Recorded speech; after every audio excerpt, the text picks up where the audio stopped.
the Southwest Classic, an old conference rivalry in new conferences for Arkansas and Texas A&M here in Dallas at AT&T Stadium. And we're happy to be here as well. Bob Wischusen, Brock Ewart, Allison Williams will join us in just a moment. After 25 years of watching Coach Corso put the headgear on, I didn't think he could ever find a way to throw a curveball at you. The bluff, that was brilliant. I didn't think he'd come up with a new way to put the headgear on, but he just did. Speaking of new ways, we've got two brand new coaches with these programs trying to remake and reset in the SEC West. That can't be easy. No, it's not easy, and college football is built on perception. It really is, and it's built on every week matters, and it's been a rough start for Arkansas. I mean, a really rough start for Chad Morris, and these 60 minutes can go a long way in changing some of the perception. On the other side, well, Jimbo's played Clemson to a two-point conversion. Alabama tougher than anybody else. Every week matters, and this week is going to shape a lot of the conversation in Fayetteville and College Station. Well, in Fayetteville, Allison, they are trying to get their program on track. They have to do it shorthanded today, though. Yeah, Bob, the inconsistency on offense continues for Arkansas. You know, running back was one of just 5 positions on offense where they had the same starter every week until this week. Leading rusher Devwa Whaley unable to make the trip. He is out with a concussion. So former Aggie Rakeem Boyd gets his first start, and he admitted to having some extra juice today going against his former team. Now, they have settled in, though, at quarterback. This is the first week. There is no Orr listed on the depth chart. It is Ty Story's job.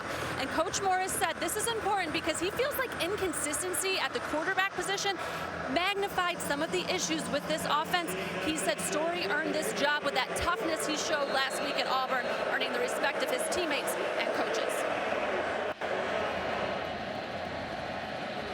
A rivalry that dates back to 1915, the old Southwest Conference, reunited now, and Texas A&M joined the SEC. Conference rivals once again, and A&M starts with the football, and they start with a big play on the kickoff return. Deshaun Corbin. Is he in? And it's a touchdown.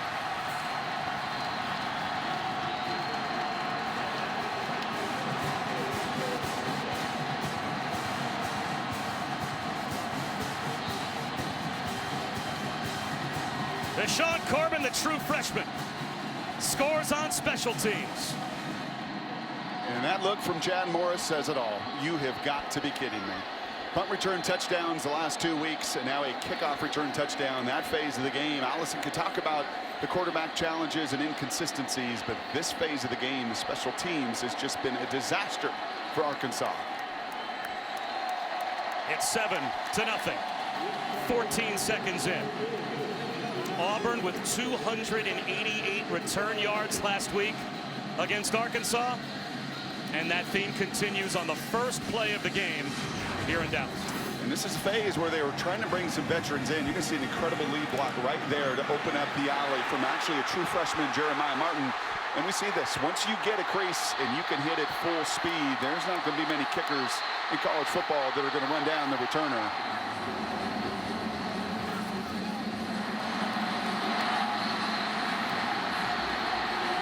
You have all week to plan and prepare if you're Arkansas. And you're saying, all right, guys, special team, just play even against Jimbo in this team. We're going to have enough challenges on offense and defense at the line of scrimmage. Can you just play even in that phase? And hands on the hip, and you can see it all there with those numbers. It has just been such a struggle in that phase for the Razorbacks. Auburn had 5 scoring drives against Arkansas last week that totaled 99 yards. Not only did they have a punt return for a touchdown, but 99 total yards of offense required to score 5 times. That just speaks to field position domination all day based on terrible special teams.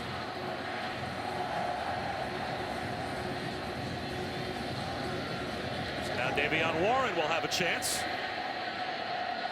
He will have no chance as this one goes through the back of the end zone, as Braden Mann's got one of the strongest punting legs and kickoff legs in all of college football. It will be a touchback. So snap your fingers, you're Ty Story, and you're on the field trailing by 7. And he's got quite a storybook career, a small town in Arkansas. This means the world to him. He showed incredible grit and toughness last week, picking himself up off the mat time and time again. Took a beating at Auburn, and in so doing gained the respect, I know, of his coaching staff and his players as well.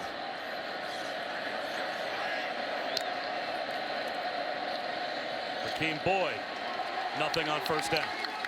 Otaro Alaka made the stop.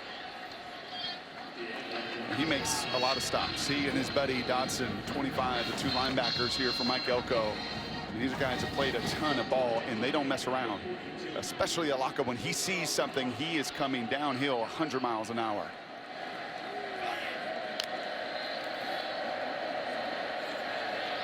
Boyd in space for 2 yards. And this has been the problem. I mean, these two things just show up in the first less than 60 seconds of this game. Special teams and third downs. The conference is worst as far as executing on this down and distance, because many times you've been looking at this, and it is a group that is just not equipped on the perimeter and consistency at quarterback to win in 3rd and 8.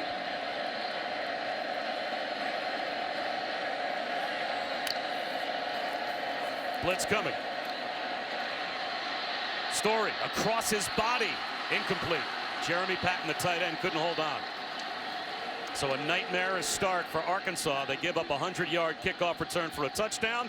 They go 3 and out, and the tight end's limping off the field. That's too bad. They actually have it. Yeah, good enough protection. A&M and Mike Elko loves to bring extra people on 3rd down. And Arkansas's group up front, give him credit. Gave Story the opportunity to step up into that pocket, but low and away. A drop, and now a punt. You can see as much of a strength as special teams has been for Texas A&M. It has been a weakness for the Razorbacks. Pretty good kick here, though, from Reed Bauer. Returnable for Rashad Paul. Good coverage. Back to the 21-yard line. Texas A&M about to put their offense on the field for the first time with a touchdown lead. We called this very game between A&M and Arkansas last season, and Brock Eward, we saw Kellen Mond make his first start in that game. Seems like he's only gotten better since. Yeah, overcame adversity, an overtime win, a 50-point shootout a season ago, and he's a tough kid. And if you're going to play quarterback for this head coach, you're going to grow some calluses really quickly. And Jimbo said he's as tough as anyone I've had, physically, mentally. Comes for his dad's been in the Army. He has been around the block, and yeah, he is. He's playing his best ball. And when you face Alabama and Clemson, it's basically downhill from there as far as the groups you're going to be facing in the front. Toss to Travion Williams. And this time he is met by the Razorbacks after a game of a couple. Well, building off what Allison was talking about, Brock, with Kellen Mond taking the hard coaching from Jimbo Fisher. We've covered a lot of Jimbo Fisher's games at Florida State and saw a lot of quarterbacks that went on to NFL careers, high draft choices. All the way through his career, he's had high draft choice quarterbacks. And I don't remember him talking more glowingly about a young quarterback than he was with Kellen Mond yesterday. Yeah, I would tend to agree with that. 11 of his quarterbacks in the NFL, the last half dozen have all been first-round picks. And I think it speaks to the kid's toughness and perseverance. His first throw is on time. Jace Sternberger, who's been quite a find at tight end. Tight end, a position that A&M fans weren't used to seeing much of. And Sternberger emerges, and he is right on the doorstep of a first down. He's been awfully good for him. 4 touchdown receptions. And I mean, we've talked about it seemingly more, Bob, this year and this September than I can ever remember as well. Just the number of unique stories in college football. And you can see there, I mean, just no production over the years at that position. And for Jace, been phenomenal. Guy started at Kansas, went to a junior college, and you got talent, they will find you. Mond on a rollout. Blitzer coming from the backside. They can't catch Kellen Mond. Boy, he has wheels. And he's got a first down easily inside the 40-yard line. He picks up 12. Maybe that's another reason that Jimbo was pretty effusive in his praise yesterday. Is E.J. Manuel and Christian Ponder and Jamarcus Russell and the guys through the years, even Jameis, not necessarily the runners that he is. And when you run for 100 yards against Alabama in that group a week ago, you know it takes quite a bit of courage and conviction to do it. And he's been doing that all season long. Travion Williams gets to about the 32 before he's cut down. He picks up 5. Derek Munson made the stop. Thing that impressed me the most about Kellen Mond was the amount of control and authority he has at the line of scrimmage, according to Jimbo Fisher. Yeah, about 70% of the snaps have some form of check. And whether that's going to be, one of these run plays that's run to a certain technique, or whether that's getting a protection check. But Jimbo puts an awful lot on his quarterbacks. Why he's got Daryl Dickey, a veteran coach upstairs, equally working right alongside Kellen Mond. And you know that recruiting pitch. You come and play for Jimbo, you're going to get to the NFL, and you're going to learn to play the full depth of the QB position. Williams has a lane, has a first down, and gets taken down at the 20-yard line. 13 more for Travion Williams. He has a fullback in front of him in Colin Gillespie wearing that number 12, that esteemed number 12 jersey. The tight ends, that's a little bit new. Fullbacks, that's a little bit new. But the ability to put your hand in the dirt and go out and get somebody, and a beautiful kick out there by Gillespie, and it doesn't take much for Travion to do some damage. Almost went to an Ivy League school, did Cullen Gillespie, before deciding to walk on at Texas A&M, and he gets to wear the honored 12. Mond steps up, squeezes one inside the 5-yard line to Rashad Paul, and he tries to squeeze it inside the pylon and gets taken down at the 1-yard line. First and goal for A&M at the 1. And here, and you see just the challenge of defending this A&M group. It's everything. It's two back, it's tight ends involved, it's movement passes, it's drop back shots down the field. And that was an awfully tight window, maybe just a beat late, but because of the velocity, he's able to get it to Paul to put it on the 1-yard line. No 12th man has ever scored a touchdown. Gillespie is out there as the fullback in the eye. Travion Williams, he's got a bunch of touchdowns. He'll try for another here. Does he have it? He does. Another touchdown for Travion Williams, his 5th of the season.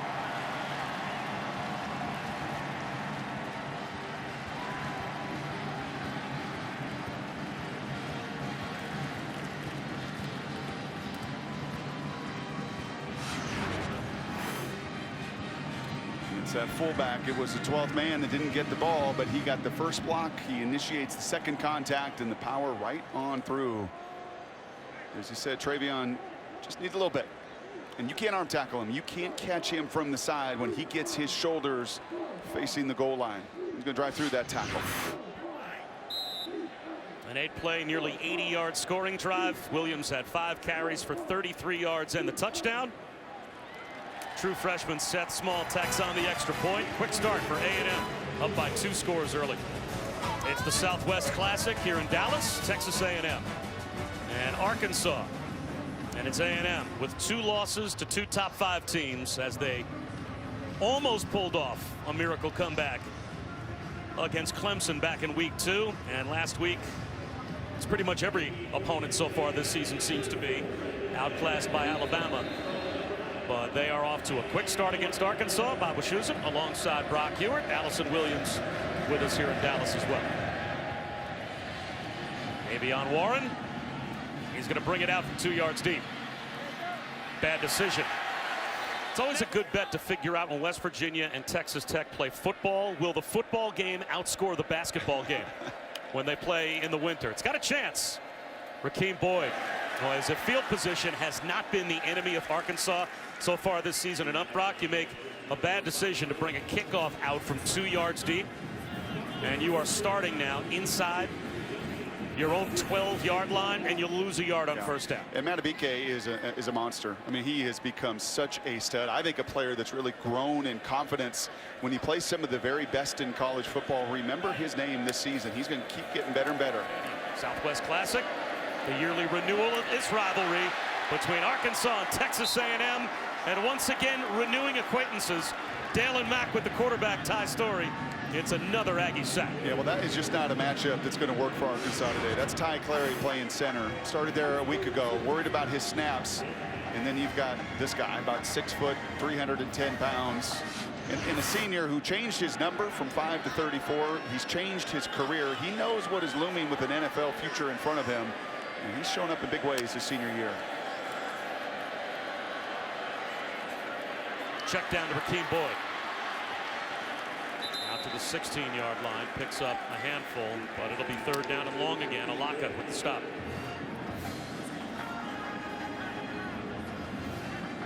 This offense can't afford negative plays. And there are certain offenses that have the explosive ability. If they take a sack, and if they get tackled behind the line of scrimmage, they can recover. This group this year has just not shown an ability to dig themselves out of that hole.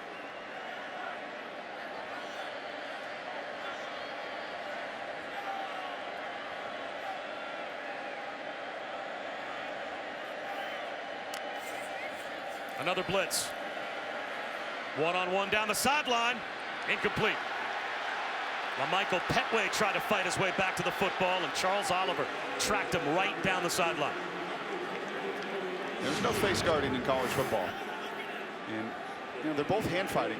There's no way you're going to call anything. It's a poorly thrown football.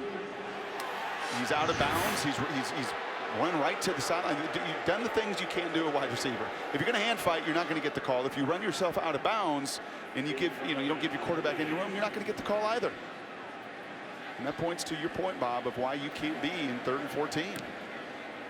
4 straight possessions and 4 straight 3-and-outs.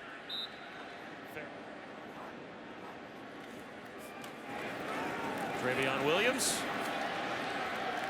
picks up 2.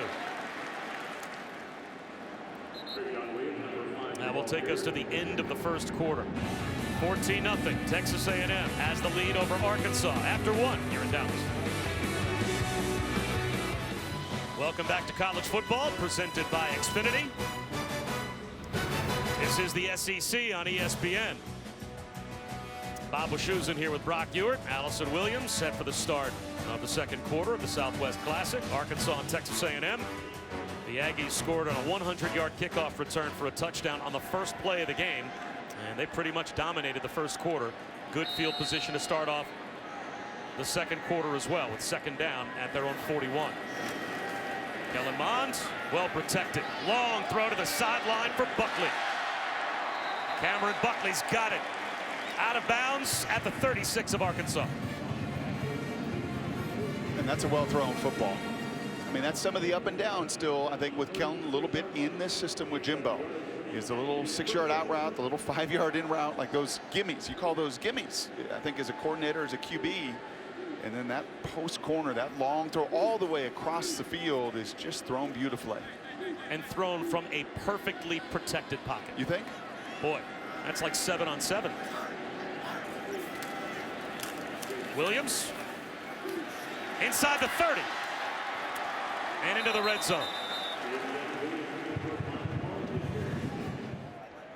Outside. Defense number 5. That penalty is declined. The result of the play is a first down.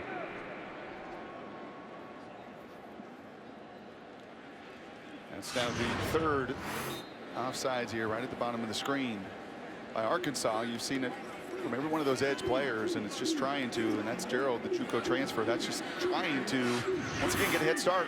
Give Mr. Mond some credit, too. He's obviously using his voice and inflection and snap count to get it done. Rolled out for Mond. Finds a cutback lane and gets cut down. Picked up a couple to the 18. Briston Guidry stayed home and made the stop. We'll talk about a totally different experience for both quarterbacks so far. I'm not sure from your playing days if you can empathize with a Ty Story, who feels like he's under siege on every play, or Kellen Mond just getting to stand behind a brick wall. Yeah, with I mean, no Kellen, pressure on him when he wants to drop back. It looks like Jared Goff the other night with the Rams. You're just playing 7-on-7, unconscious because you're not feeling any pain. Pass protection is there again. He takes a shot to the end zone, looking for Sternberger. It looked like Ramirez might have gotten a hand up on Sternberger's shoulder pads. No flag comes out.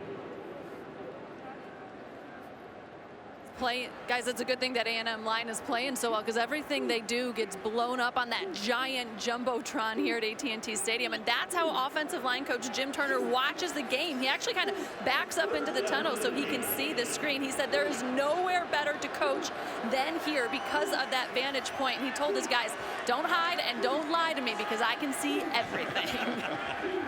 That screen is bigger than my backyard. Mond over the middle. The crosser is Jamon Osborne. Well short of the first down, though, so it is 4th down and 3. And I would expect Jimbo Fisher will send out the field goal group. That old adage, the eye in the sky doesn't lie. That is, that's a jumbo screen. up there in the sky, it doesn't lie as well, and he's got to be liking what he's seeing. Just his linemen are passing some of these different stunts off. They're getting constant movement at the point of attack. And he's one of the few coaches that was retained by Jimbo because he loved the way Fisher told us yesterday that Jim Turner teaches.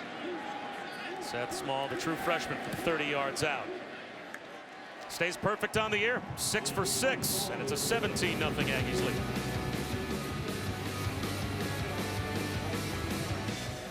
I think Herbie said that game down at A&M against Clemson was one of the loudest environments that he had ever been in, and Herbie's been in the best of them.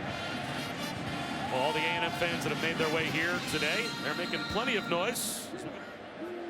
Yeah, but Adnan, that Syracuse program keeps on getting more and more competitive under Coach Babers. Death Valley is a brutal environment. They're playing really well so far. And Cheyenne O'Grady gets loose. The tight end makes a big play for Arkansas. Just what they needed. Their offense looked helpless up to that point. Now they want to play with tempo as O'Grady gets a big chunk play down close to the 30-yard line of A&M, although they'll move him back to the 39, saying he stepped out of bounds. So it's a 36-yard game. Yeah, that was really well-conceived play. You had to do something, 4 3-and-outs, just getting nothing going. And that time, a little run-pass option look, and actually not throwing it to the receivers, but to the tight end that snuck his way out. That was well done. Rakeem Boyd. Back-to-back plays. These are the first 2 first downs of the game for the Razorbacks. Maybe Coach Morris, a little bit of a fire underneath this offense. You know, he's known for being so positive no matter the adversity. He was upset with his guys, and he let them hear it. He said, we have got to get going. Really got after center Ty Clary. He said, you need to get mad. That is enough. We have seen enough. You have to be better than that. You're not playing the way you're capable. Well, it's the first time in the game as Boyd gets shut down right at the line, Brock, where A&M has not owned the line of scrimmage on either side. Yeah, and I think part of that from Chad is, you know, what I inherited from Brett Bielema was a bunch of linemen, a bunch of hogs. I mean, this group should know how to get its pads down. This group should know how to stay square to the line of scrimmage. We've seen Froholt get beat. We've seen Clary get beat a few different times.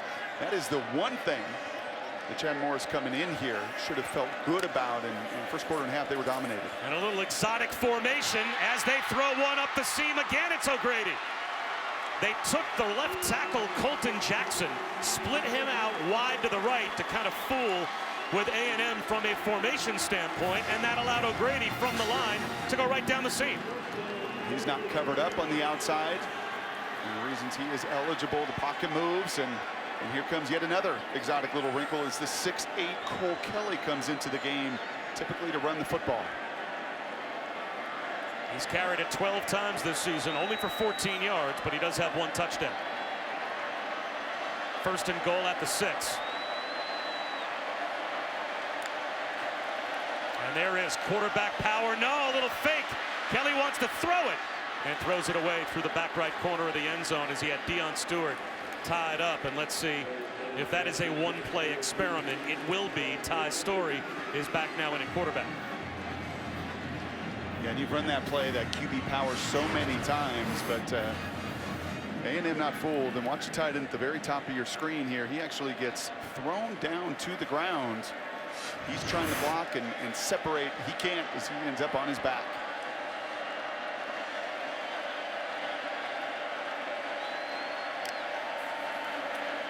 Quick toss out to the edge. TJ Hammonds cuts it back and is brought down just shy of the goal line. Wow. Third down and goal. That was one heck of a tackle from Tyrell Dodson. Because you could hear the Arkansas faithful in this building all rise to their feet. It looked like there was so much space. But that's what the unique tacklers do. The leading tackler was Dodson a season ago with 100. And the quarterback change made once again. Story out and the 258-pound Cole Kelly in. Big country. Third down and goal.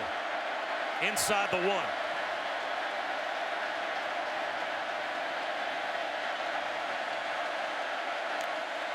Kelly, a high snap, gathers and scores. He lost the football in the end zone, but the official on the far side says touchdown. Cole Kelly broke the plane, and the moment that he gets to that white end zone chalk, the play is over. It doesn't matter if the ball popped out. The official on the far side absolutely signaled touchdown before the ball came loose. So Arkansas scores, and they're a point after away from making this a 10-point game. You know, it's hard to snap over the head of a 6'8" quarterback. But Ty Clary nearly did, and I'll tell you what, I think that ball crosses clearly. I'll tell you what, sometimes on kickoff returns, you see them get out when a ball gets fumbled back there, right? And that defense just freezes for half a second. Slow to explode through, and that's a big one. The play clock went all the way down to zeros, but they have to reset it because the officials hadn't even set the ball ready for play yet. So the extra point is put through by Connor Limpert. We got a 10-point game. A&M tight end Jay Sternberger realized at a young age that the length of a friendship does not define the depth of a friendship. He had just 6 months with Alfonso Reñaga before brain cancer tragically took his life at 13 years old, but he will carry that friendship with him forever and has honored his friend through a series of tattoos on his left arm that feature a stairway to heaven and a cross with Alfonso's name, birth date, and date of passing. And Sternberger is very much considered a part of Alfonso's family to this day, and he said his relationship with Alfonso changed his life. He said it changed how I look at people and my perspective on life. Fair catch called for by Rashad Paul, so it will come out to the 25-yard line. And back to that story that Allison was telling about Jay Sternberger and his friendship with Alfonso. Once Alfonso was confined to a wheelchair, as Allison was talking about, that made the two even more inseparable. In school, he was the designated wheelchair pusher. Just a great story about a friendship that will last in the memory of Sternberger forever, as Travion Williams picks up 9. That perspective. Right, there's no question about it. It's why NFL guys love to draft people that have grit in their background and have a broader understanding. And Sternberger, not only that friendship that changed his life, he goes to Kansas. He plays 2 years at Kansas. At that point, one of the worst programs in college football. Then plays at a junior college. And A&M finds him, and what a difference maker he's been.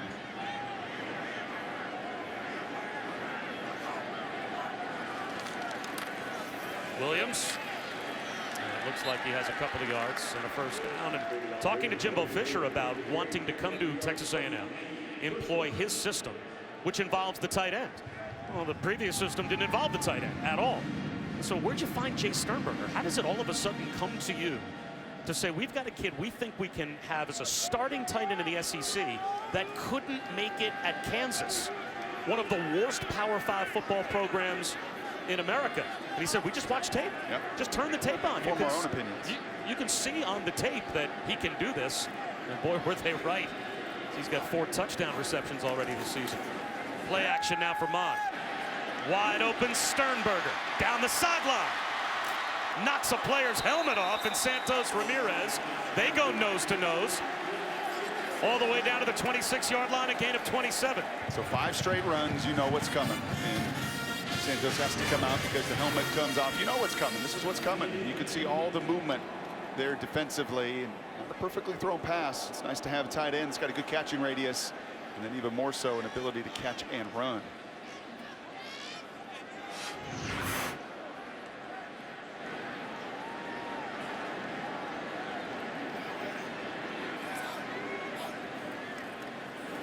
Travion Williams breaks a tackle, gets a block to the 22.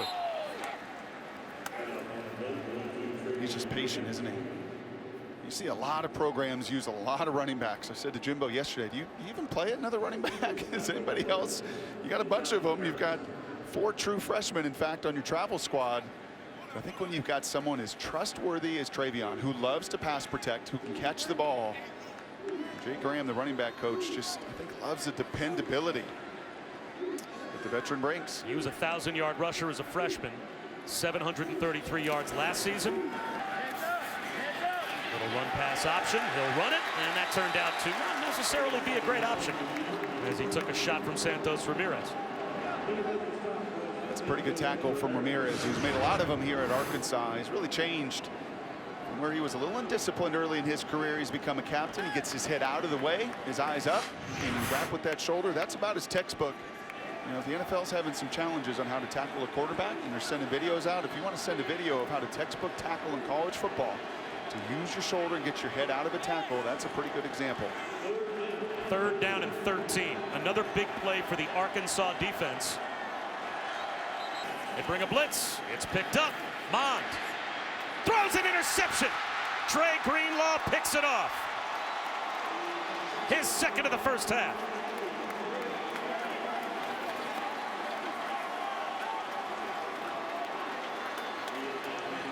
There were 2 things you could not do if you're Kellen Mond before that play. You could not take a sack and knock yourself out of field goal range, and you could not turn the ball over. And you see the feet there. Once his feet move, he loses his eyes. He loses, and you're right, there was a funky little blitz there. John Chavis, he knows A&M pretty well. He coordinated the defense there a season ago, and he brings just a little new look there on 3rd down, and Mond just does not respond. That's 2 giveaways in the first half. Arkansas will start the 3rd quarter with the football down by 10. 17-7 A&M at the break. Time for the halftime report. Back to Adnan. Just about set for the start of the 2nd half of the Southwest Classic between Arkansas and Texas A&M. We've got a 10-point game. Very surprisingly, Bob Wischusen, Brock Ewart, Allison Williams will join us in just a moment. 10-point game. Statistically, though, you would think Texas A&M might be up by 3 or 4 scores. Where have they fallen short? Yeah, for A&M, it's just their inability to score touchdowns in the red zone and 2 takeaways. Those are always the big equalizer. When you turn the ball over, and for Arkansas, you take it away, well, you limit these stats that are overwhelming. 15 first downs by A&M to 3 from Arkansas. The Razorbacks have a receiver with 1 catch for -2 yards. That's it. I mean, they basically have had 2 plays in the first half offensively, yet find themselves getting the ball here to begin the 2nd half and down just 10. Cheyenne O'Grady, the tight end, he's got 53 yards receiving. All of the other receivers combined are 20% of that. Yep. So he basically made those 2 plays on 1 drive, and a couple of those takeaways, throws by Kellen Mond, I'm sure he'd like to have back, and this would be a lopsided A&M game. Let's see what the 2nd half has in store for us, as Arkansas won the toss and deferred. So they start the 3rd quarter with the football at their own 25-yard line. And you take a look at the miscues. The first one is just really hard to understand. 2 picks a week ago in Alabama, you get that.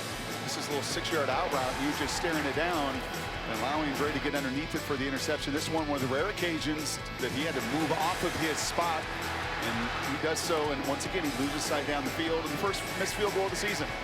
For Seth Small, the true freshman right there. And because of it, you're sitting here at 17-7, and Chad Morris went in that halftime awfully excited, and that guy Jimbo Fisher said, we have got to have a sense of urgency. Play action for Ty Story and a drop for Austin Cantrell, or they might have had another chunk play to a tight end as we check in with Allison. Hey there, Bob. I chatted with Chad Morris at the half, and he was really proud of how his guys continued to fight despite a really difficult start for Arkansas. They were down 14-0 early, but the guys continued to battle. He said, we just used the half to make some adjustments, keep things positive. He said, we have to get things going offensively. We got to find a way to pick up first downs, hit some shots in that intermediate passing game, and try and really loosen things up offensively. And the question is, how do you do that? How do you create enough time for your quarterback and some separation for those receivers? Here's a lane for Rakeem Boyd. Down the sideline with some speed.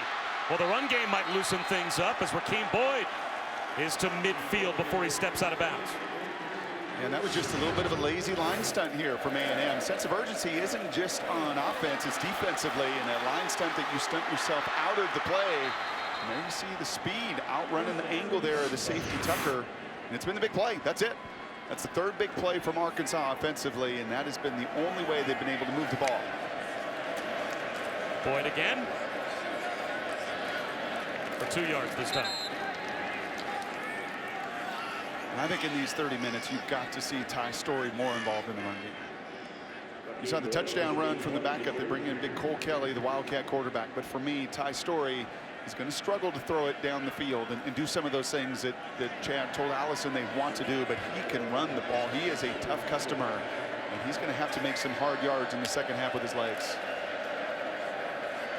Boyd to the 45-yard line. Well, that was what jumped out to me when we talked to Chad Morris, talked to Joe Craddock, the offensive coordinator, that last week Ty Story in that Auburn game, and you talked about it when you watched it on film, there was a reason that he got tremendous respect from his teammates because he took wallop after wallop last week at the hands of Auburn.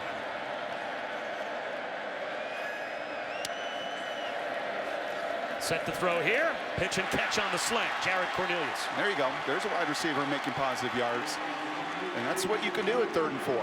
Right? You can live in those situations and run those very conservative little in routes, and a well-timed by Jared Cornelius there. Slant route, getting that inside leverage and providing his quarterback the opportunity to move the chains. The first positive yards of the game for an Arkansas wide receiver.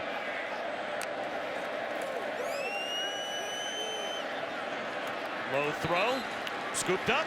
Deion Stewart. He's got 6 yards to the 28. That was a sinker. And these are some of the challenges in the passing game that in the years to come, they're going to be able to pitch and catch a little better. And Ty knew it. The minute that left his hand, that thing was sinking to the ground.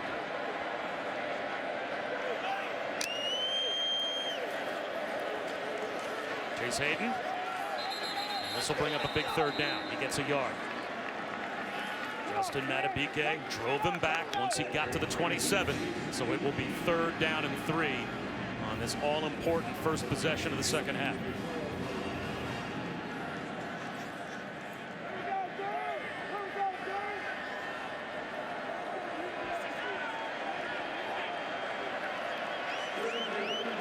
It's Rakeem Boyd back in.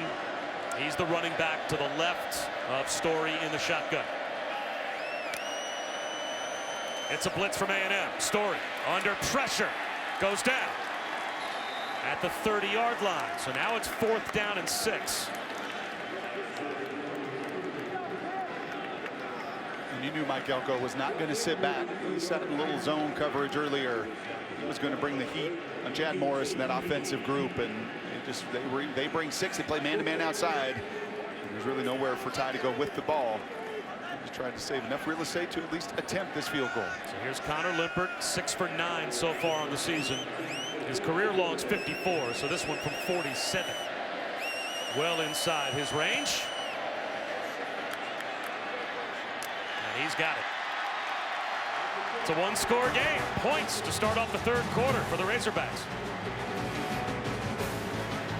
Now, Brock, you look historically at this rivalry, and certainly recent history, the games so often go right down to the end of the 4th quarter, if not into overtime. And statistically speaking, I mean, before that drive, you would not have imagined in any way that this game would have been 17-7.5. A little pooch kickoff. And it seems like Arkansas willing to give up some field position out to the 33-yard line tonight.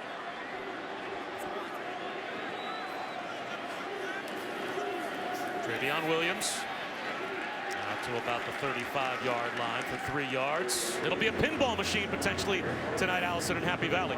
Yeah, it's going to be quite the scene there. The whiteout conditions. It always is an electric place to watch a football game. And imagine being from Denmark, and the first time you see real American college football is an Ohio State-Penn State game. Well, that was the case for Arkansas lineman Hjalte Froholt. He went to the game there in 2012. He grew up in Denmark, came to Ohio as an exchange student. He said he walked into that stadium and was in awe. He said it was scary but awesome, and that was the first time he saw a big-time college football game. To the 40-yard line, maybe the 41 for Hezekiah Jones, and there is Hjalte Froholt over on the sideline. That is kind of a, wow, this is what college football is always like. Yeah. If that's your first ever game, must have been a lot of games since that Hjalte Froholt has seen that didn't quite match up to an Ohio State, Penn State whiteout. 3rd down and 1. Some soccer environments over there in Europe that look and feel and sound an awfully lot like that. No question.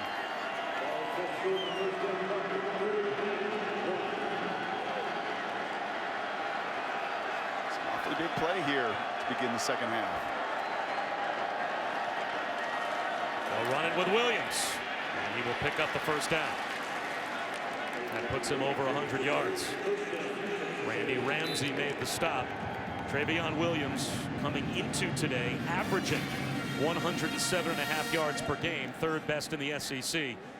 Already his 3rd 100-yard performance of this season, as he's up to 101 in this game, and still got 9.5 minutes to go in the 3rd quarter. Miles Gaskin at UW we saw a week ago, he just does not come off the field.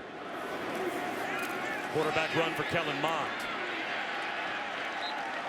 It'll be 2nd down and 13. Sean Harris with the tackle. This is one of those games, if you're playing on the A&M side, and it's why Jimbo was so assertive with Allison going off the field of, hey, we need a sense of urgency. All right, these rivalry games, they've all been, you just said it, and we just showed it. So many of them have gone down to the wire. You've got to go. Like you take the opening kickoff, and it's easy. And you drive right down the field, and it's easy, and you're up 14. And sometimes you just almost psychologically step off the gas. And if there was anything Jimbo spent the most time with us yesterday, he was talking about trying to teach football to these guys and teach those situations. Mond under pressure. He'll be sacked. Armon Watts got him. Now it's 3rd down and a mile. And when you got some SEC dudes on this defensive line, and Ramsey and Watts and Smith and Aggies, I mean, these are 4-star guys. There's some heavy recruits, and you've got enough talent there, and a nice job. You see just the push. You referenced the pocket in the first half, how easy it was. Remember all that space in the air? It started to get suffocated on that one, and now an awfully long 3rd down. Armon Watts barely played under Brett Bielema. 3 games in the last 2 years, considered transferring. Well, that sack, already his 4th this season. And they're going to play to punt as Travion Williams buys some real estate for the punt group out to about the 43-yard line. But as this offense heads over to the sideline, not sure if they're going to be met by a very happy head coach. That's that play clock. Like you just can't, on a 3rd and 13 with a 3-man rush, that was not a blitz look. There was nothing there to take that amount of time on that previous 3rd down.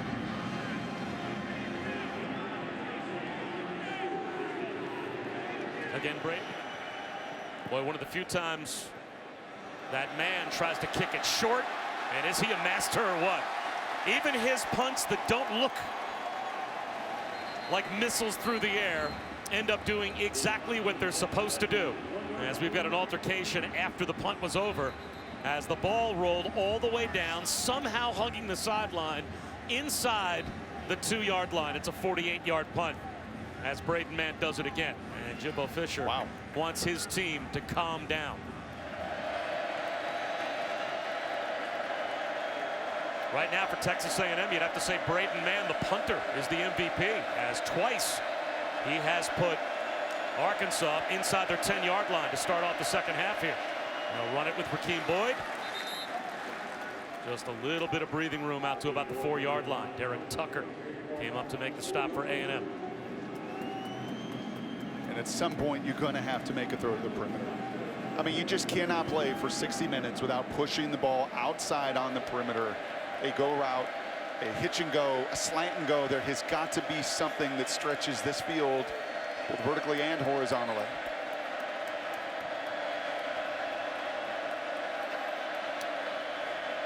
Lost ball on the snap.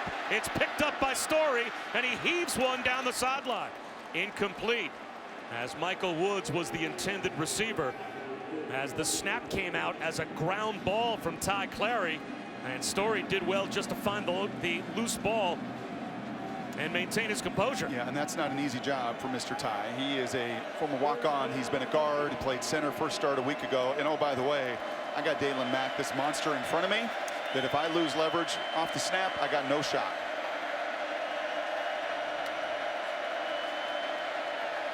Story from the end zone. Pretty well protected this time, and he fires a strike to the true freshman, Michael Woods. What a big 3rd down throw from Ty Story as he squeezed one to the sideline and picks up 22. And there it is. There's your shot to the outside of the perimeter. You can see, I mean, they're just not even respecting it. The coverage there by Charles Oliver. He's got cloud coverage. He doesn't even put a hand on Woods. It's not even thrown out that way. Tremendous pitch and catch from the freshman. Rakeem Boyd lost a yard. And if for nothing else, just the opportunity to flip the field and field position with your punt game instead of being, once again, on that end line of the goal line. And it takes a little effort from Story. You can see that. Maybe not the most natural of passers, but he's more than capable. Final minute of the 3rd quarter.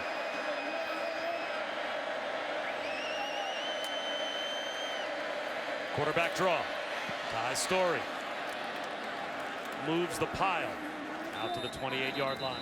Looks like Arkansas is just going to let the clock wind all the way down. I thought it was great when Joe Craddock, the offensive coordinator for Arkansas, made the point that John Chavis, the defensive coordinator, went and sought out Ty Storey this past week after the pounding he took last week at Auburn. He said, if you think all of your defensive teammates don't appreciate that, think again. A lot of respect for Ty Storey in that Arkansas locker room as we head to the fourth quarter with A&M on top by 7. Welcome back to Dallas. You're watching the SEC on ESPN.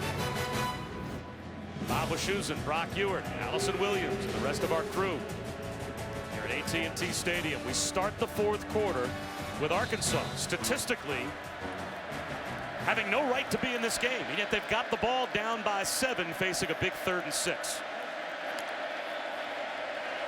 Ty Storey on the slant, low, intended for Jared Cornelius.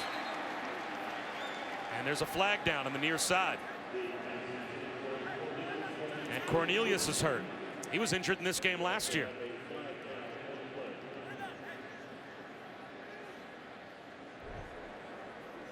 Illegal formation against the offense. Number 60 was not on the line of scrimmage. That penalty is declined. 4th down. That's the right tackle, Brian Wallace, and they'll give you a little wiggle room, but they're not going to give you that much room. Jared Cornelius last season in this game popped his Achilles as he tried to get started running a pass route. This is 1 year ago, and he just went down. And he was lost for the rest of the season. It was a long rehab. He's back this season. Playing here in Dallas just doesn't agree with Jared Cornelius. Hopefully this injury not nearly as serious. We'll see if he can get back in the game. Reed Bauer forces a fair catch from Paul inside his own 30-yard line. Early fourth quarter, A&M with the football, a 7-point lead. It's Travion Williams through the line for close to 10 yards. 9.5, 2nd down and short. And if I'm these big offensive linemen and I got an earful from Jimbo, I would have, before this play, and Eric McCoy, before this drive, said, then give us a chance. At 313 pounds, give us a chance consistently to set the tempo and run right at these guys.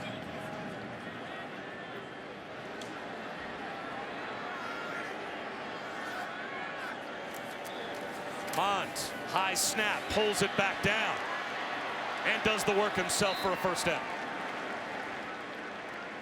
Picks up 9. Bob Wischusen, Brock Ewert, Allison Williams here in Dallas. Later on tonight, Saturday Night Football in Happy Valley, the whiteout between Ohio State and Penn State at 7:30 Eastern on ABC. There won't be an atmosphere better in all of college football this season than they'll have tonight at Beaver Stadium. Travion Williams into the secondary again. Gets walloped at about the 29 and goes down there, but he picked up 15. Wow. Santos Ramirez made him pay the price.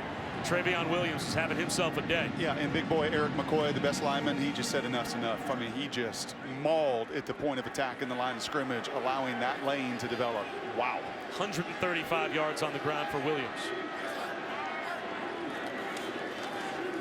Wide receiver hitch. Cameron Buckley gets a block. You Gets inside the 25. Just look at that one call. I mean, That's look, it. Look at winning football. And you know, the intentional grounding, you didn't like it. I understand it and what the intent of that rule was. I still think that's a bad call. Then But you come right back. And winning football sometimes is taking advantage of what the other team does. You know, forcing them into that mistake. And for Randy Ramsey, a senior, just to not get his hand away from the headgear, just totally changed the complexion of this fourth quarter right now. Mond out to the edge again to Buckley.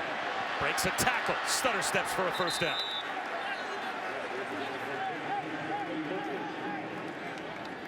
He's got football in the blood, does Cameron Buckley. His uncle is Jesse Armstead.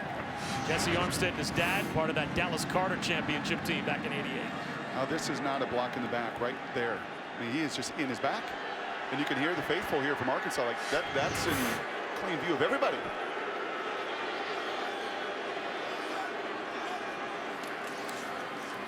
Travion Williams is met behind the line. Selling out to stop the run was Dijon Harris. This has been a challenge area now. Interception, missed field goal. This is not just a gimme situation. This is not, if you're Kellen Mond or Trayvon or any of those guys up front, where you take a breather. This is actually where Arkansas has made this a game, the situational football down in the red zone. As Jim Turner, O-line coach, is looking at that big screen.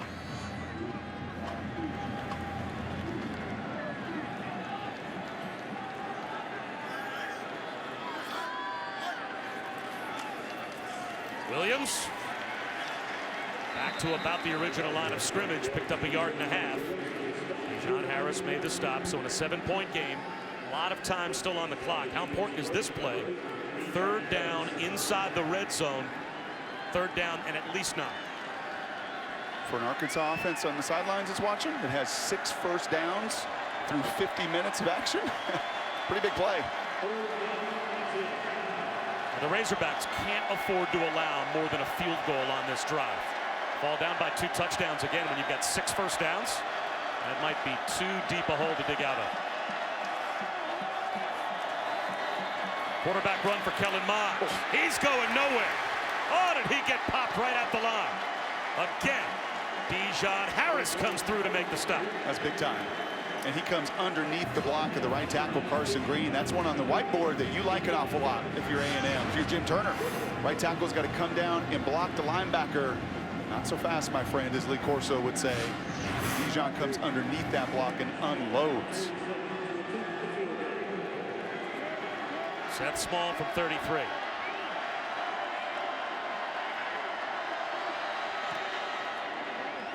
Hit the upright. He was perfect coming into this afternoon's game at 5 of 5. He's now 1 for 3 today, and we still have a 7-point lead only for Texas A&M. Hard to believe. Yeah, not in this rivalry. Nothing is hard to figure, or nothing is hard to believe. That's Tusk the 4th. Tusk the 5th, by the way, was born Saturday, April 19th. That's his dad. So Tusk, number 5, will take over the official mascot duties for the Razorback next season. And right now the Razorbacks, well, they need this crowd noise to spur their offense on, as Ty's Story spins for about 1.5 yards. And there's the mascot of the future, father and son. How cute is that? Cute? Don't you want one for your home? I don't know if cute. Don't you want Tusk the 5th be wandering around and making himself comfortable in the Eward living room?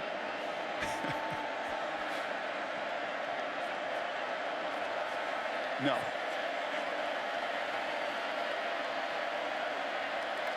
Second down and a long 8, close to 9. Play action, pop pass over the middle, and that one is deflected. Intended for Cheyenne O'Grady. It'll be 3rd down after we check in with Adnan.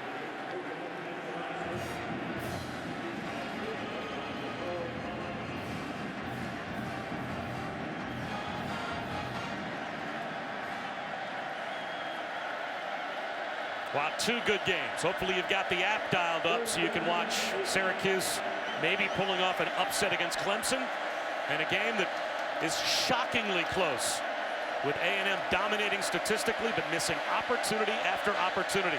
3rd down and 9. Ty Story under pressure, running for his life.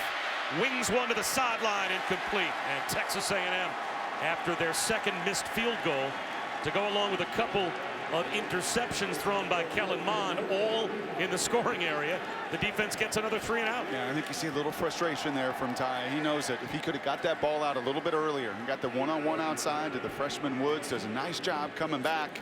But with all the chaos and all the people chasing after him, the ball just flies wide right.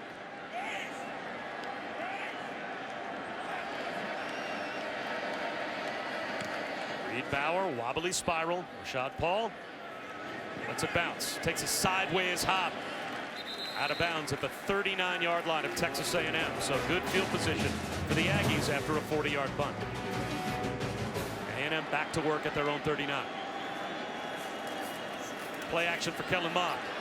Checks it down to Sternberger. He picks up about 7. Travion Williams helped out on the edge with a block. And I think at some point here, John Chavis, defensive coordinator, may have to just gamble. maybe gamble more than he even wants to. He's a guy that likes to pressure anyway, and we've seen that today. And I think he's a veteran enough D coordinator to know that with this offense struggling the way they are, and Kellen Mond already turning it over a couple times, he may just have to ramp up the pressure with his calls defensively.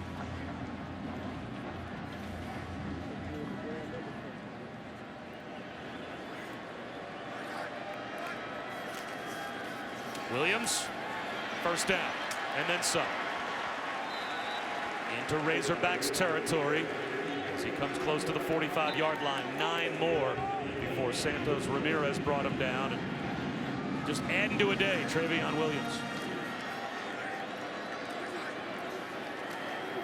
Mond, long throw to the sideline, coming back to help out the quarterback, Courtney Davis. And he picks up about 5.5, 6. Flags down late.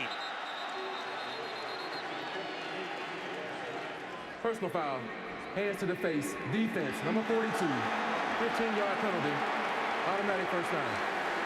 Boy, does that look on the head coach tell all you need to know? And it's just discipline. It's just those little things as a new coach. If you've got to worry about your quarterback, that's one thing. My punt coverage team, that's another. My kickoff cover is another. My defensive lineman right now is Ramsey earlier, and that time Marshall with just critical, crippling 15-yard penalties. And how many bullets can you possibly think you're going to dodge if you're Arkansas? Kellen Mond has thrown 2 interceptions on the plus side of the field, and A&M has missed 2 field goals. That's why the lead's only 7. And now they're within field goal range again. Travion Williams inside the 25-yard line. Blitz coming. Kellen Mond, wide open, dragging over the middle. Cameron Buckley inside the 10, inside the 5. It's first and goal at the 4. And that is just a bust to the nth degree. That is a corner that is dropping back into zone coverage while everybody else is playing man-to-man, and you leave someone wide open. And that someone is capable in Buckley of doing some damage.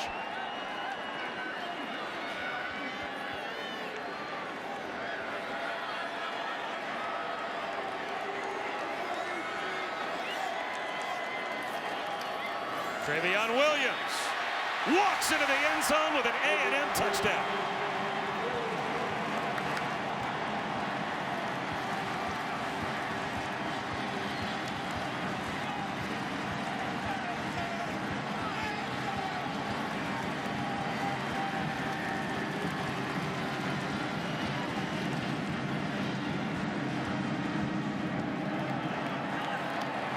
What did you ask me? How many times can you afford to have crippling penalties and those crippling situations?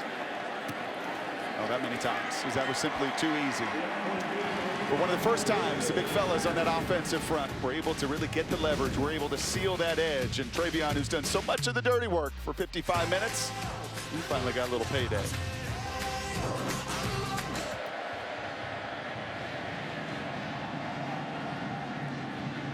Williams will take a knee. I am Bob Wischusen here with Brock Ewart. Allison Williams in Dallas. Only 6 first downs offensively today for Arkansas. Now they need 2 scores in 5 minutes.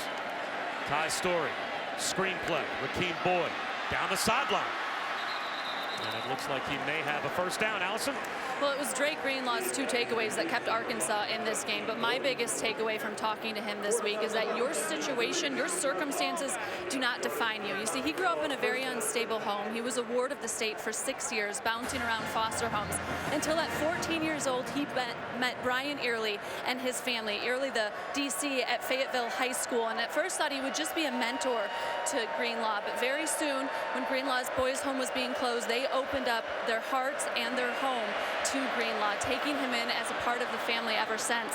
But it didn't become official until this summer, when at 21 years old, Drake Greenlaw was officially adopted into the Early family. And he said, paper or not, they are still my parents. And he just wants anybody at home watching that may be in a difficult situation as a kid growing up to know that no matter what, you have to believe in yourself and just focus on controlling what you can, and you can achieve anything. You know, I know that there's a lot of cynicism sometimes around college sports, and I get why. And there's a lot of scandal in college sports. As Story drops back to pass and extends the play. And he's going to run and slide for a first down. But Brock, The privilege of getting to cover college sports is you get to meet a lot of kids in a lot of these programs, and you hear a story like that. And just the next time there's a scandal in college sports, I hope the people that are killing it collectively as an industry realize that there are a lot more Dre Greenlaw type stories out there than you ever hear about. That's really well said. And that some of these student athletes are the most resilient you're ever going to find. Story looking for the home run ball again. Woods can't get underneath it, and he's looking for a flag. The true freshman. And all the Arkansas faithful thought he may have been interfered with. That looked like pretty good coverage from Charles Oliver. There's a little bit of a tug. I could see that being called. We saw one earlier in the first quarter. And that judgment again is, does that little tug impede the opportunity for a receiver to go get the ball? And that could have just as easily been called as it was not. But if you're Michael Woods, true freshman, in time, you've got to play through that contact. When you're a junior or senior, you won't be looking for that flag because you will run right through that arm grab. Play clock down to 1. Again, a ground ball snap. Story looking downfield, fires a strike. He's got Cheyenne O'Grady. That's a first down. Now again, Arkansas needs a couple of scores, so this has to be the hurry-up offense playing with tempo after they picked up 24. Can I give you another story of resilience? How about this quarterback who's taken a beating, who stared down these A&M defenders that have been in his lap, who's had to field pop-ups and ground balls playing quarterback, and then somehow keep his eyes down the field, and that time a really nice strike to O'Grady.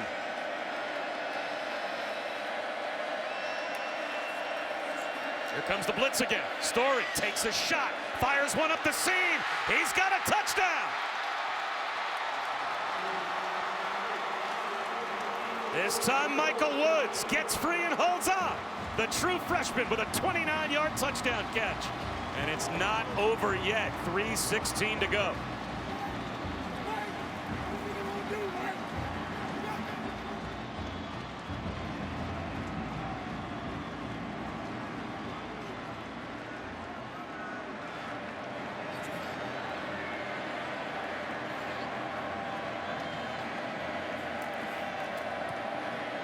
We talk to the teammates and coaches about why they respect Ty Story. Here's a great example of it. He knows pressure's coming. Mike Elko is going to bring pressure here. As Arkansas is finally moving the ball a little bit. He knows it. He can see that pressure coming right on. He's going to get hit. And he's going to get hit by Tyrell Dotson, the weak side linebacker, and there's nothing he can do about it other than to stand in there. And Michael Woods, freshman, that got grabbed 2 plays prior. That time he runs right by Charles Oliver on the snap, and Oliver could never regain that separation as Arkansas finds one of its biggest plays of the year in the passing game. 3rd all-time passing the football in the state of Arkansas in high school was Ty Story. Threw for just shy of 12,900 yards and had 156 career touchdown passes. Fair catch. Made it about the 11-yard line by Paul, so it comes out with the new rule this year to the 25. Travion Williams shut down before he even gets back to the line of scrimmage. John Chavis was the defensive coordinator last year for Texas A&M. Now he is the defensive coordinator for Arkansas.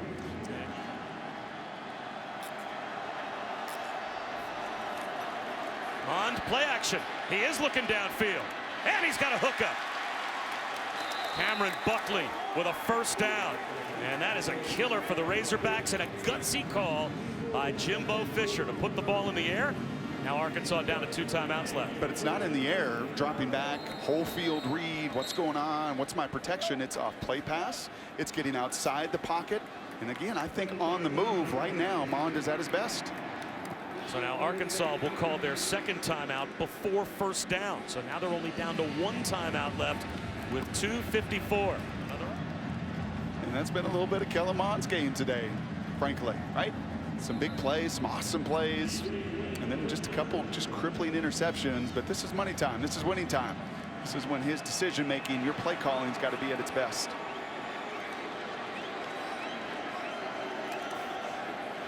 Travion Williams. No gain on first down, and the final timeout now called by Chad Morris. So If Texas A&M fails to pick up a first down, they can take the clock down certainly inside of a minute and a half, and that's the best case scenario for Arkansas. They'll get the football back on the neighborhood of what, 1:15, 1:20 to go, no timeouts. Oh, and up 14-0 in the first couple minutes. I think that may have played a little role too.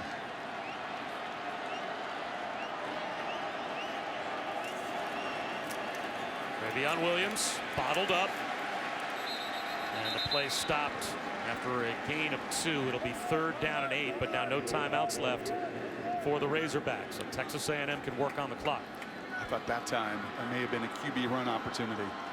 Probably a little more difficult now on 3rd and 8, but I thought that last time. I don't think you want to risk throwing the ball. You've got the nation's best punter right now, who has been phenomenal this afternoon at changing real estate and pinning the Razorbacks back. Here it is. Will the Razorbacks get another chance with the football? Kellen Mond back to throw. Down the sideline, he's taking a shot. Incomplete. They went for the home run to Kendrick Rogers. So now that preserves 40 extra seconds on the clock for Arkansas, and they're about to get the football back. That is a low percentage play. High risk, high reward for Jimbo Fisher. And you've not called it the other way. You can't call it then. McClellan, yeah, some hand fighting back and forth, does not impede the receiver's opportunity, and that is a risk right there that I would not have taken. You do have the best punter in America, arguably, in Braden Mann.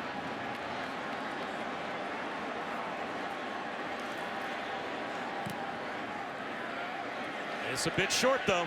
Fair catch called for and made in traffic by Deion Stewart at the 26-yard line. Could you imagine a better case scenario for Arkansas than what they just got? Nope. And I'll say this too, as Ty Story comes on the field, that call by Jimbo is also a first-year, hey, we're gonna go for it. We're gonna go for it. We're not ever gonna just back down to anybody, but you have provided this crowd and these Razorbacks in a really cool environment in the neutral field today. The two fan bases that have driven here and largely filled this place up. One heck of an opportunity in the final minute 51. Still very surprised that they threw a shot down the sideline as the passing play. Some life for Arkansas. 1:51 to go. And they get it started with a high percentage pass to Jordan Jones.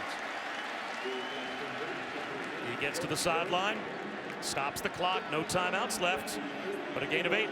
You just can't have sacks. And you know at some point Mike Elko is going to bring pressure, defensive coordinator. And if you're Ty Story, you just got to avoid the negative play at all costs.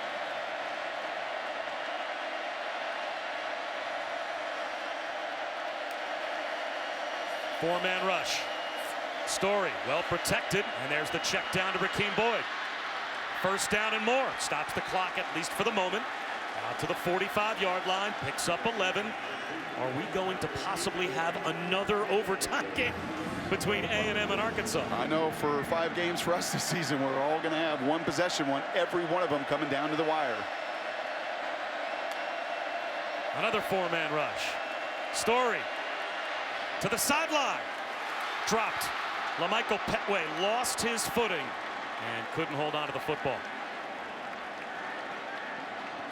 And that's a pretty good job. A couple line stunts by A&M. They've not brought any extra personnel yet, and you can see it. You're exactly right, Bob. His feet come out from underneath them. And just the inability to corral it, but pretty good protection on back-to-back snaps from Mr. Story. But I am telling you, at some point, pressure is coming.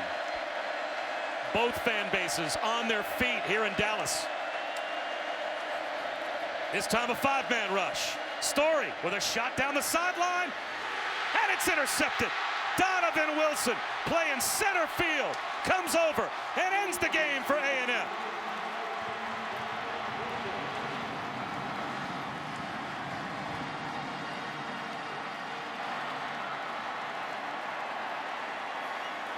And the senior that's had 6 of those in his pocket. The very best guy at taking the ball away on this defense, well, he reads it perfectly. He's in center field right here, and he's watching the eyes, and you're going to see the deep route come underneath. There's no question here you have the opportunity to throw it short.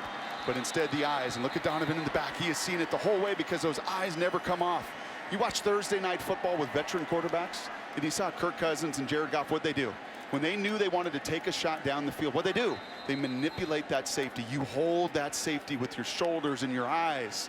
That's what creates that completion. But if you stare it down, you allow a senior like Wilson, who's very adept at coming out of center field, to make the game-changing, the game-saving play for A&M. Yeah, I love that look, because as you circle him, you can see his entire body position. Yep. His entire forward momentum is already breaking towards where he knows the ball is going to be. Yep. And Ty Storey still has it in his hand. Yep. So it's victory formation for the Aggies after they come off a 45-23 loss last week at Alabama, a game where they were favored by 3 touchdowns today against Arkansas.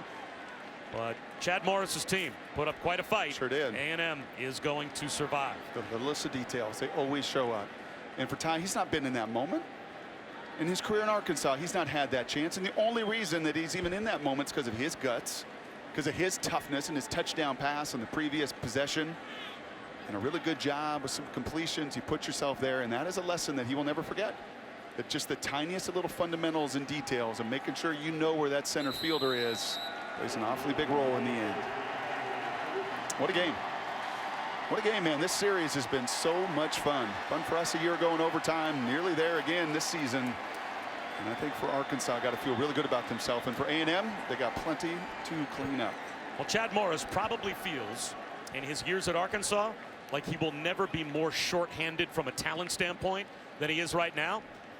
And his team still almost pulled off a shocking result. But the winner is Jimbo Fisher, and he's down there with Allison. Thank you guys very much, Jimbo. You get your first win against an SEC opponent here at A&M, but it wasn't without some drama. No. How did you guys hold on despite some miscues and missed opportunities? I think our defense did a great job. They responded. They gave up the one drive there when it was 24-10. Other than that, our defense did a heck of a job. They're the heroes of the game. They did a great job. Offense, we moved the ball. We just, in the red zone, screw-ups, missed field goals. I mean, just too many little penalties. We're driving, get a penalty. Too many inconsistent things that good football teams don't do, and we got to grow up. And that's, hey, that's on us coaching. We got to coach them better, make sure that doesn't happen. Call the game better, put them in better position. When you talk about coaching them better, you mentioned yesterday educating winning, teaching them how to seize opportunities within a game. What are those teaching moments from this game? Well, I mean, right, you jump out 2 scores. You got the ball backed up, get a punt. We're going to get the ball across the 50. We get a block in the back. Don't have the, then get backed up, then throw a pick when you can go up 3 scores in the first quarter and start to really put pressure on. Had it coming out the third quarter, missed a field goal down there to go up, not just half, the one before that. We could have scored down, got a penalty over there, then throw a pick. I mean, just we're not pressing and not understanding how to win and play from ahead. We've done a good job when we're an underdog. We got to learn to play when we're ahead. We don't have a bad football team if we'll just eliminate this silliness and inconsistency. What was the message to your defense, though, as they took the field on that final drive there? Hey, do what we do every day. We work 2 minutes to death. We go at each other good on good every Thursday. I said, do what we do, trust your eyes, play football. They did that, Jimbo. Thank you. Congrats. All right, Allison, thanks very much. Brock, that's Jimbo Fisher, basically echoing what we talked about throughout the entire game. Yep. So many opportunities for Texas A&M to put away a very spunky opponent. Hey, Arkansas hung in there as long as they could, but A&M comes away with a very important win. Sure did. This isn't the NFL, and these guys learn lessons and valuable ones every single weekend. It was a thriller. A&M with a 7-point win. For Allison Williams and Brock Ewart, I'm Bob Wischusen. So long from Arlington. Now it's time for College Football Scoreboard.